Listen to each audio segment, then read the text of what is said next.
it would be the height of irresponsibility. And that's why I've said this before. I'm going to repeat it. There will be no negotiations over this. The American people are not pawns in some political game. You don't get to demand some ransom in exchange for keeping the government running. You don't get to demand ransom in exchange for keeping the economy running. You don't get to demand ransom for doing your most basic job. And the sooner that the Republicans in Congress heed the warnings, not just of me or Democrats like Chris and John, but heed the warnings of the Chamber of Commerce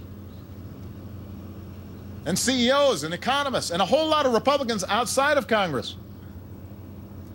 They're all saying, do not do this. They're all saying to Congress, do your job. And the sooner you do your job, the less damage you'll do to our economy and to businesses like this one. So pass a budget, end the government shutdown. Pay our bills, prevent an economic shutdown. Just vote and end this shutdown, and you should do it today so we can get back to growing this economy, creating jobs, and strengthening our middle class.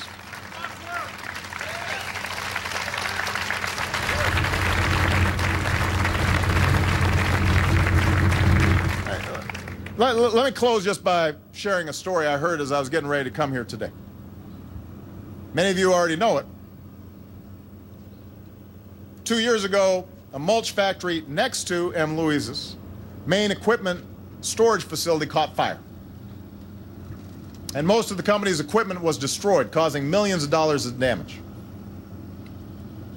But even while the fire was still burning, dozens of employees rushed over to the facility and tried to save as much as they could. Some of you were probably there.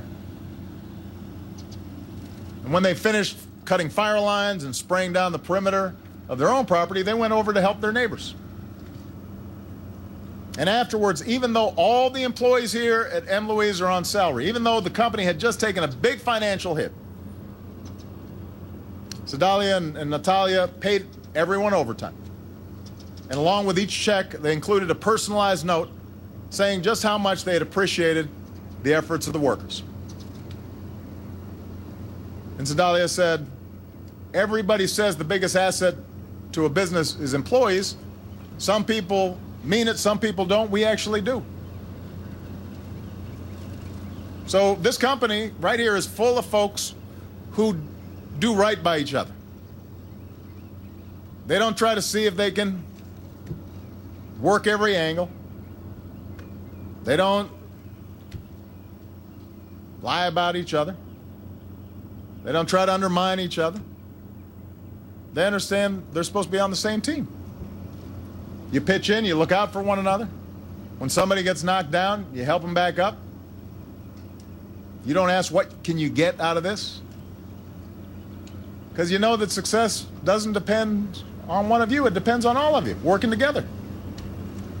Well, America's no different. I see that same spirit in so many cities and towns that I visit all across the country.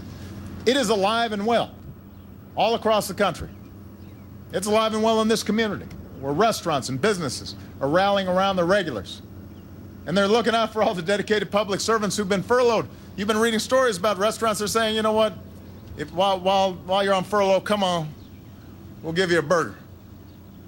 We'll give you a meal. We'll help you out. That's the American ideal. It says we're working together, looking out for one another, meeting our responsibilities, doing our jobs, thinking about future generations. And that's why I believe ultimately reason and common sense will prevail. That spirit at some point will infiltrate Washington as well. Because I think the American people are so good and so decent, they're going to get better behavior from their government than this. And we'll once again make sure there's a country where you can make it if you try. So thank you, everybody. God bless you. God bless the United States of America. All right, so there he is, the President of the United States in suburban Washington, D.C., Rockville, Maryland, a construction company there, locally owned. The president making a very strong case, urging Republicans, especially in the House of Representatives, to go ahead and pass legislation to reopen the government, also pass legislation to make sure that debt ceiling, October 17th, that debt ceiling is approved, is raised so the country does not default. Let's go to Christine Romans. Christine, the Dow Jones, as we've been watching the president speak, and he's making the case, he said, as reckless as a government shutdown is, an economic shutdown, meaning not raising the debt ceiling, would be dramatically worse. The Dow Jones right now is down, over 130 points. Set the scene for us, because just about an hour or so ago, officials at the Treasury Department also laid out a very dire scenario if Congress does not raise the debt ceiling. They did, quite frankly, Wolf, and senior administration officials saying you're talking about a credit market squeeze, like freeze, like we saw in 2008. You're talking about interest rates spiking, making it more difficult for homeowners to borrow money, for, anybody borrowing money, car loans, all that kind of stuff. It could be very difficult for companies to raise money. You're talking about a stock market that could be completely unhinged.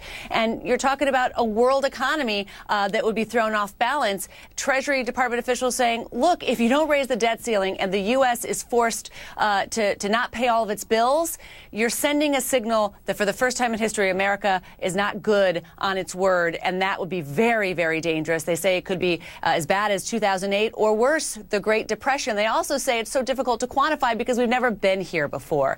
So, the president trying to lay this out. One thing that I think is so interesting, Wolf, about this, when you talk about the United States Treasury being put in a position on November 1st when I think $67 billion in bills come due, do you pay Social Security?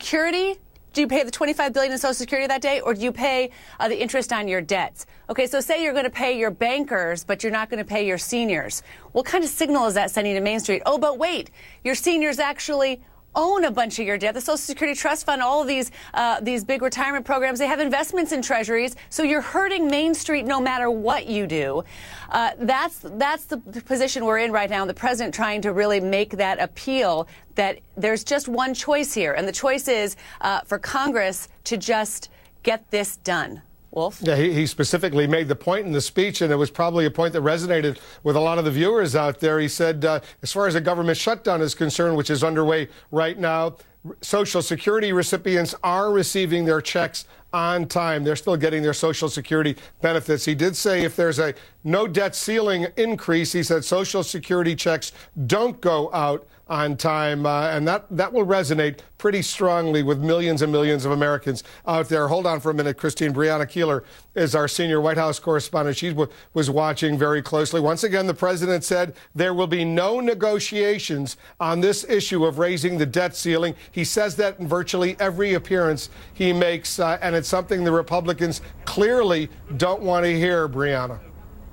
No, they don't want to hear it. This is something they want to use as leverage. But that thing that you seized on there about Social Security checks, Wolf, I think is key. And I think what you'd seen here over the last day in this really fast-moving process and this debate going back and forth, which is really all about messaging right now and not negotiating, is that Republicans were making some sort of forward movement when it came to arguing for clinical trials. We saw the leader in the Senate, Democratic leader Harry Reid, make his comment yesterday about clinical trials and sick children not being funded, and certainly his comments didn't go over very well.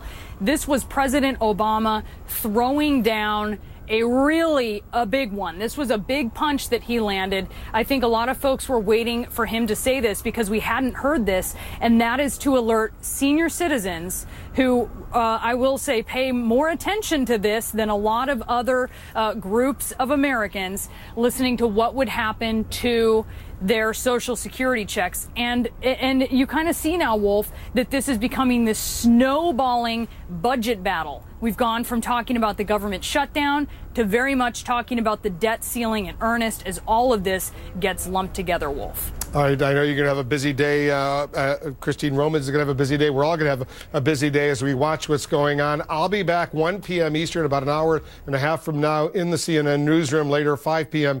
Eastern in the Situation Room. Much more coming up. The breaking news we're following: the President of the United States laying down a new red line today as far as raising the nation's debt ceiling. Lots at stake over the next 2 weeks. Forget about the government shutdown, he says. That's awful. But if you don't raise the debt ceiling, the country could go into a deep recession. We'll take a quick break. Much more of the breaking news. Ashley Banfield will pick up our coverage right after this.